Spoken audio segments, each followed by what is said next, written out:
Hello, everyone, and welcome to Archaeobyte. Today is the official fifth video and unofficial third video of my series on early U.S. Imperial Expansion. The subject of today's video is the Astoria expedition into the Oregon Territory and the Pacific Northwest. So, right off the bat, I'm sure many of you watching, when you think of the Pacific Northwest, you think of it as it is on this map, specifically pertaining to the states or provinces of Northern California, Oregon, and Washington in the US, and British Columbia in Canada. And this is not an incorrect way to look at it. After all, this region has been this way politically for around 150-ish years, give or take. Maybe a little more, but generally that's the timeline we're looking at. So, of course, that's how all of us in the modern world think of it. And that's fine, that's not incorrect, but it's also not the full picture. After all, this region only became the way that it is after a long series of processes and events. So, in order to get a better look at the larger picture of how this happened, we need to go back a little bit in time. Which brings us to our first section. So, the background to the Astoria expedition really begins with the Louisiana Purchase, a large tract of land that was purchased by Thomas Jefferson and the U.S. government from Napoleon and the French Empire that encompassed millions of miles of land, uh, millions of square miles of land west of the Mississippi. After purchasing this new land, Thomas Jefferson would create the Corps of Discovery and put it under command of Lewis and Clark, who I'm sure most people watching this, at least from the US and Canada, have heard of. After which they would then take the Corps of Discovery, Lewis and Clark that is, and would explore much of the Louisiana Purchase, as well as much of what would be known as what was known at the time as Oregon Territory. Bringing back a wealth of knowledge that was critical for future colonization and migration out of the U.S. into these new tracts of land. At the same time this was happening, the fur trade was flourishing throughout North America. There were various different companies that controlled the fur trade, such as the Northwest Company and the Hudson Bay Company, and they would spread out across North America, building various trading posts to hunt various animals for their furs, specifically the beaver, which whose fur would be used to make things like hats. They would then take the furs that they harvested from trapping and hunting and would bring these furs to trading posts to trade for goods like sugar and beads, but also, of course, for actual money. Which brings us to the next section. So, because of the flourishing of the fur company, John Jacob Astor, and yes, it's that Astor, the Astor whose name belongs to various hotels like the Waldorf in Astoria in New York. So John Jacob Astor would approach Thomas Jefferson with a plan to make a fur company and fur monopoly for the United States. Jefferson would agree and would become essentially a silent partner and a unofficial partner in the company, and would give John Jacob Astor permission to create what would become known as the American Fur Company. And once they created this fur company, Astor and Jefferson created a plan to colonize the Oregon Territory, as seen here. And the reason they wanted to do this is because they wanted to bring the U.S. into the Chinese Canton system, specifically to gain more readily available access to Chinese goods such as tea, silk, and porcelain, which were the most valuable goods really in the world at the time. And this is to be accomplished by building an interconnected chain of trading posts that stretch across North America, starting in the Great Lakes, going across the Missouri River Basin and the Rocky Mountains, and eventually ending with a fort at the entrance of the Columbia River. So, to begin his and Jefferson's plans, Astor creates a subsidiary of the AFC called the Pacific Fur Company. He then places Wilson Price Hunt in charge of an overland expedition and Jonathan Thorne in charge of an overseas expedition. Hunt and Thorne would then go on to recruit members of the expedition from both Montreal and Fort Mackinac, which now leads us to the expedition itself. So, the overseas expedition would begin when the merchant ship known as the Tonquin, under the command of Jonathan Thorne, would leave New York with an advance party of 33 Pacific Fur Company employees on September 8th, 1810 CE. With members of this party, including several of the official partners of the Pacific Fur Company, such as Alexander Ross, Gabriel Franchet, and Robert Stewart, who himself was an experienced fur trapper. After landing at the Falkland Islands to make repairs and replenish water supplies, Captain Thorne would reveal himself to be a very short-tempered and really aggressive individual when he attempted to abandon 8 of the crew still on shore, including clerks Gabriel Franchet and Alexander Ross. Only taking the men on board after Robert Stewart threatened to kill Thorne.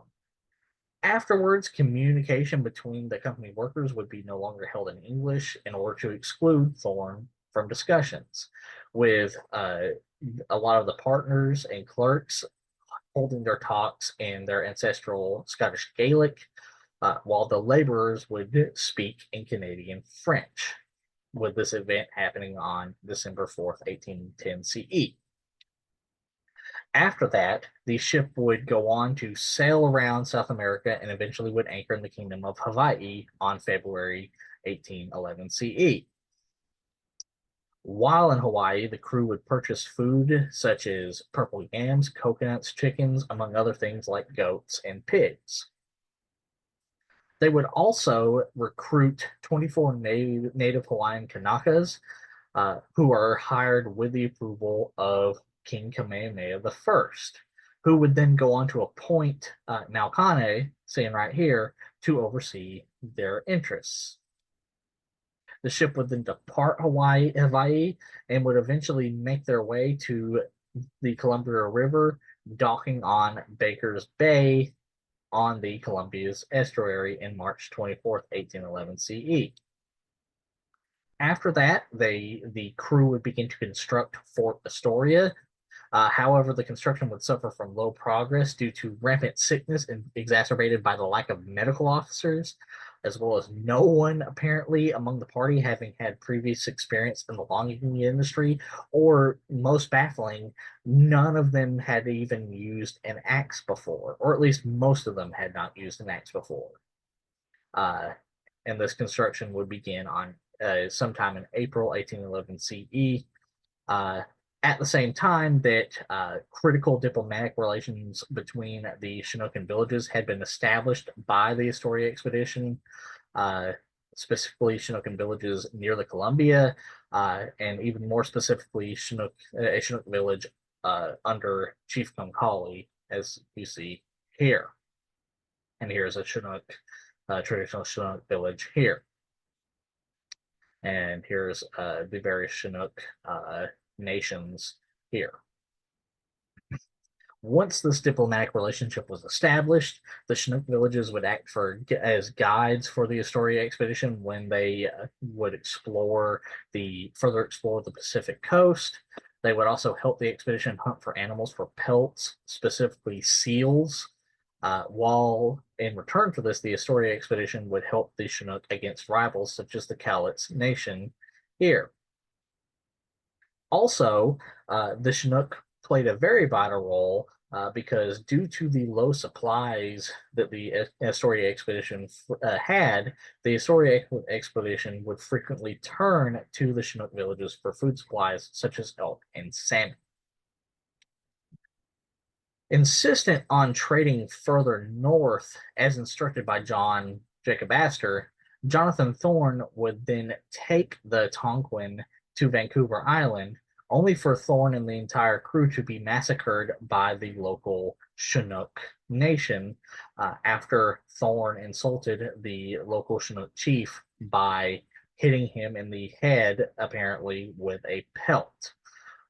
This would leave Astoria without seaborne transport until the following year, with this event specifically happening on May 21st, 1811 CE.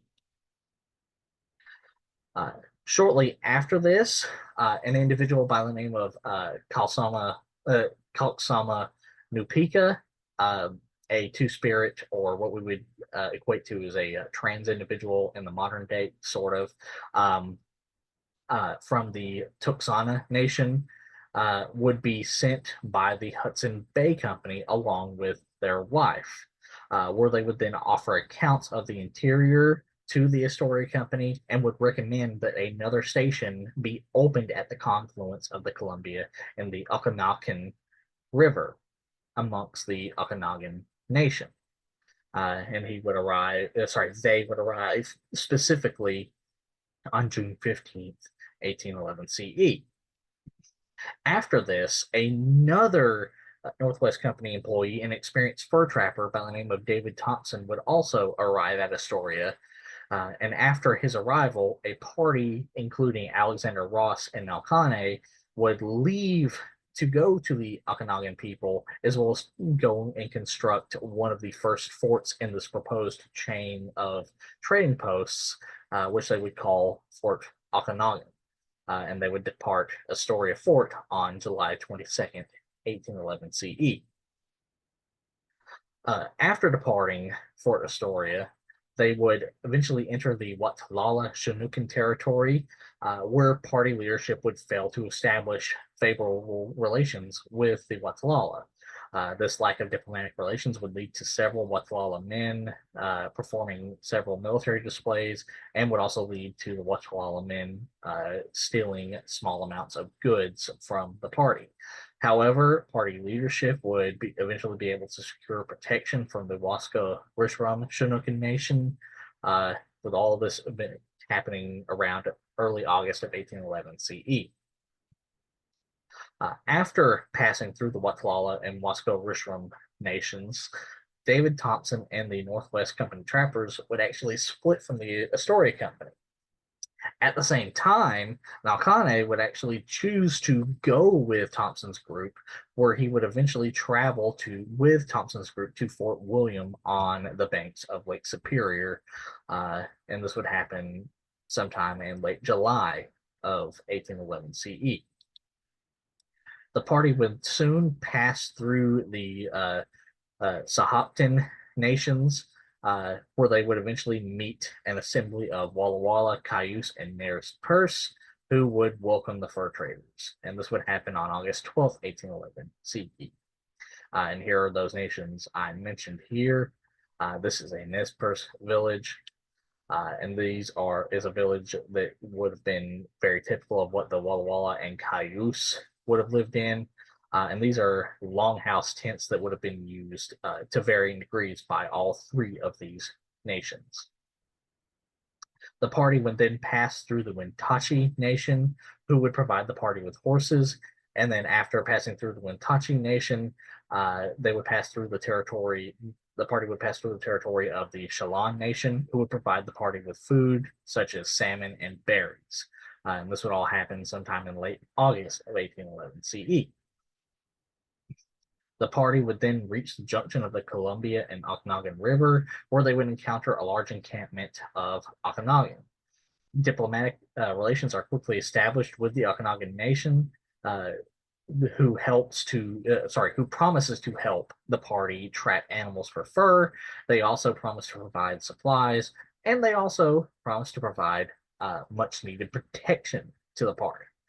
This would happen specifically on September 1st, 1811 CE. And here is the Okanagan traditional territory. And there are the pit houses that would be very typical of what the Okanagan would have lived in. And here is a close-up of one of those pit houses. The part after making this alliance, this treaty, if you will, with the Okanagan, the party would then go on to construct Fort Okanagan under the protection of the Okanagan.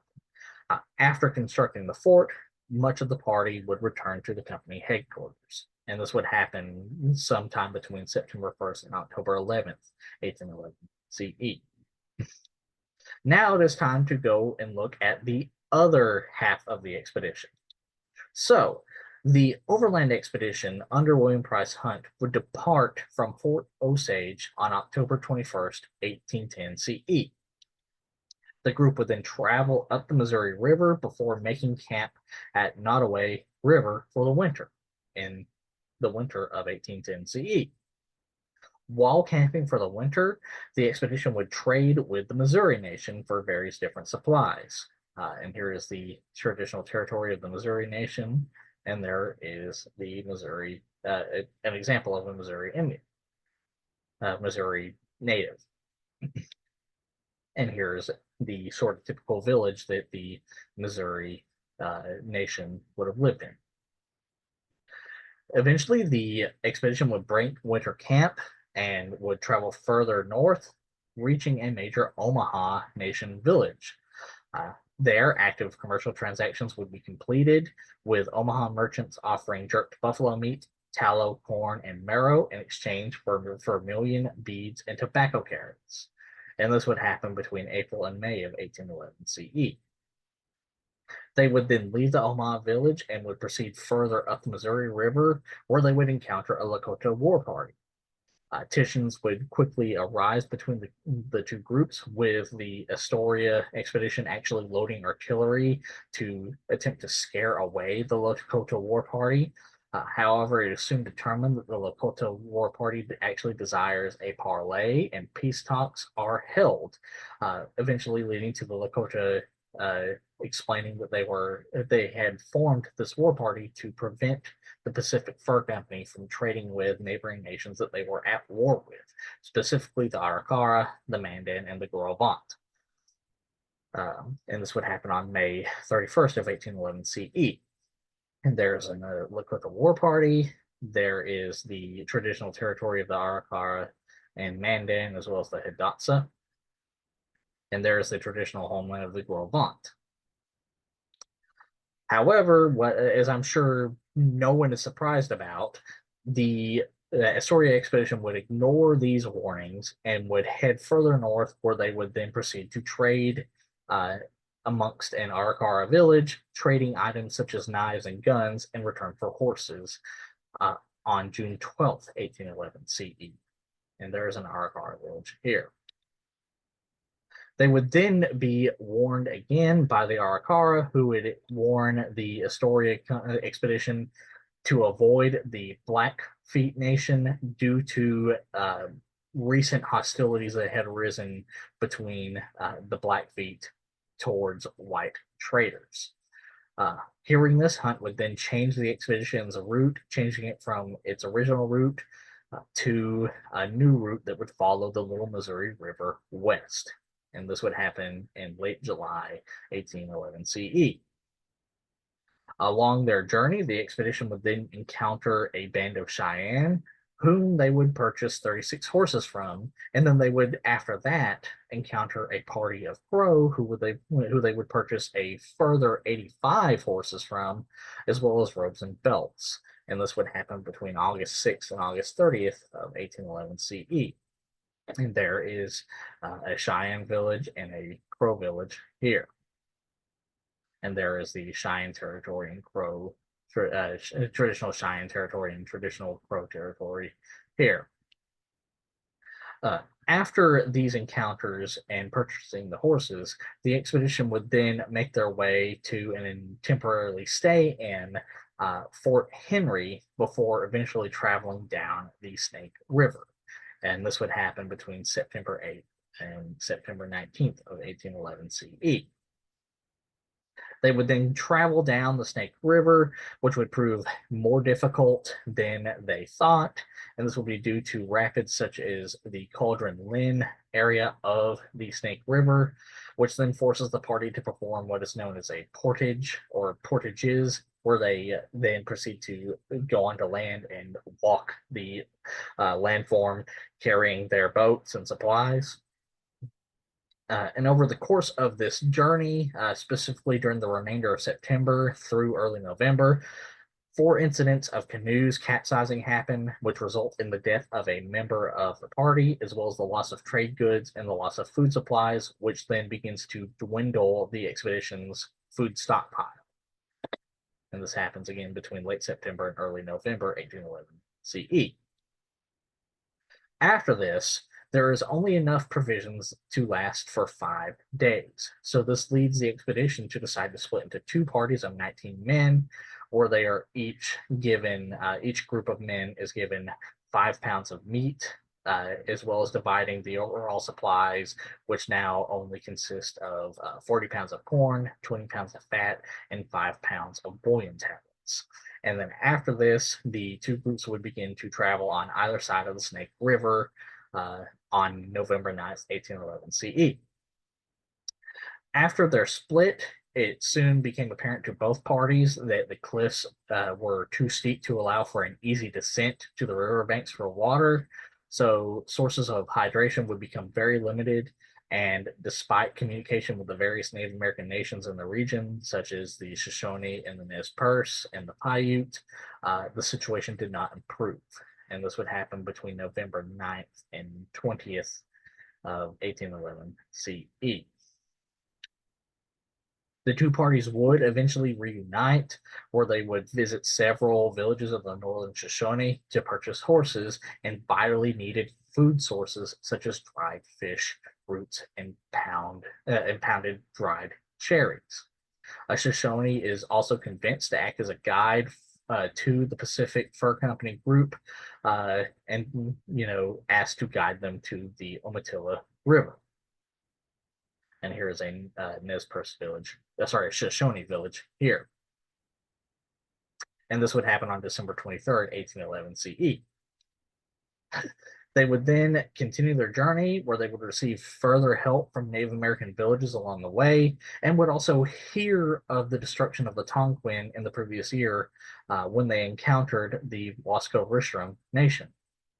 The overland expedition would then reach Fort Astoria, where they would find, I imagine, to their relief, a sizable supply of food, which had been stockpiled due to the harvesting of seasonal salmon runs by the local Chinookan villages.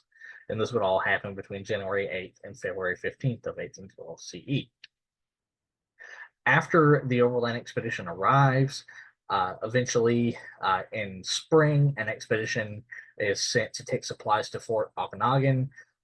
In the process, this expedition would have several skirmishes with various different Native American nations, mostly various Chinookan villages, where before eventually successfully bringing the supplies to Fort Okanagan and then returning to Astoria. And this would happen between March and May 11th, 1812 CE. Shortly after this, John Jacob Astor would send another ship known as the Beaver to bring supplies to the Astoria fort, which they would successfully do. They would then drop off the supplies, and then they would then leave. They then left to go buy more supplies from Richmond, Alaska, only to be forced to sail for the Kingdom of Hawaii instead of returning to Astoria due to the ship being in poor repair. And this would all happen between October 11th and June 19th, October 11th, 1811 CE and June 19th of 1812 CE. After docking in the Kingdom of Hawaii, the crew of the Beaver would receive news of the outbreak of the War of 1812, which would cause the crew of the Beaver to stay in Hawaii for the remainder of the conflict. At the same time that the Beaver was being forced to sail for Hawaii and then subsequently forced to stay in Hawaii due to the War of 1812, the group at Fort Astoria, decides that in order to challenge the Northwest Company trading posts that are across the region, as well as to pursue trading expeditions among various Native American nations, that a party of 60 men are to be sent out, directed at locations from the Willamette Valley in Oregon, the Bitterroot Valley in Montana, and toward the vicinity of the modern town of Kamloops in British Columbia. During this process, the group then makes an important discovery.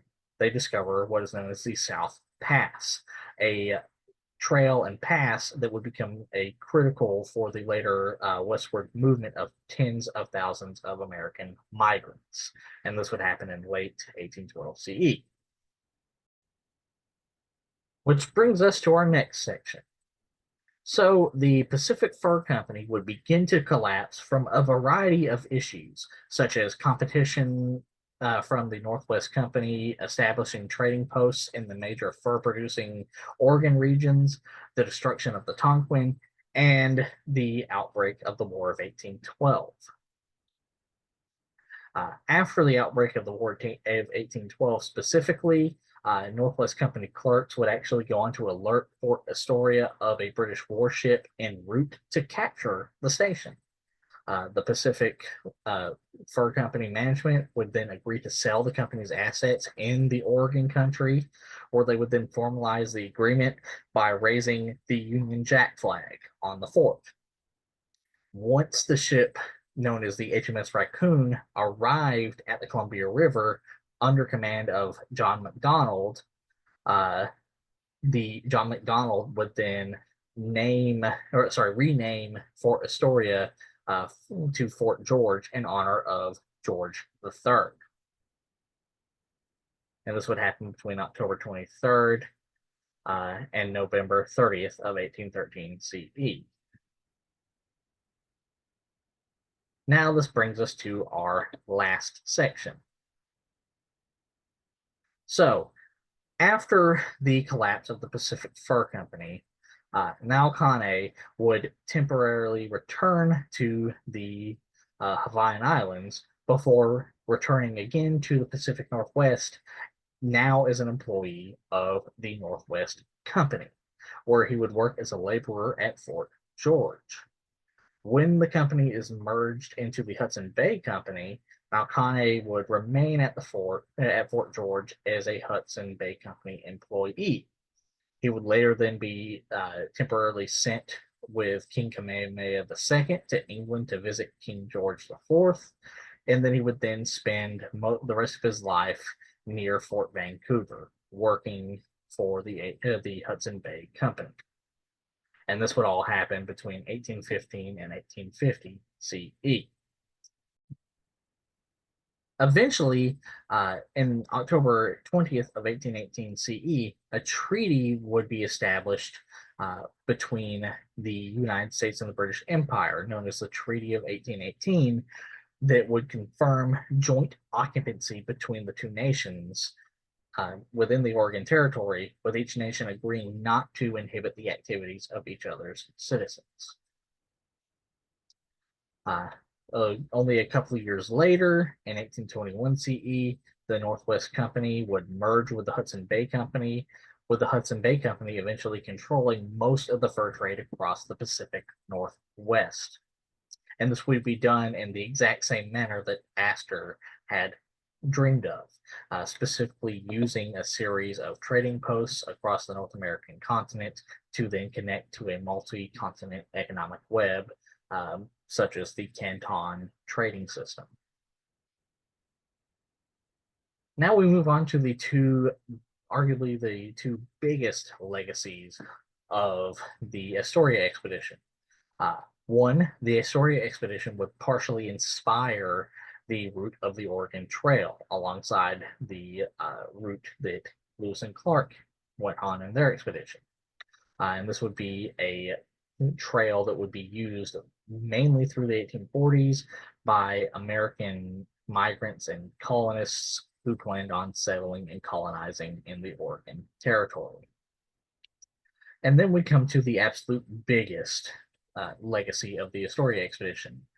And that is the Astoria expedition would lay the groundwork for the U.S. wars against the Native Americans in Oregon, such as the Battle of Seattle and the Modoc War, uh, which would happen. The Battle of Seattle would happen in 1856 CE, and the Modoc War would happen between 1872 and 1873 CE.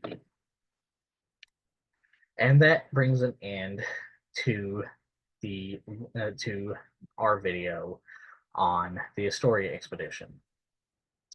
I hope you enjoyed the video, and if you'd like to see me cover any of the subjects I covered in this video in greater detail in later videos, please feel free to leave a comment in the comment section, and remember to like, share, and subscribe, and I hope you all have a good day.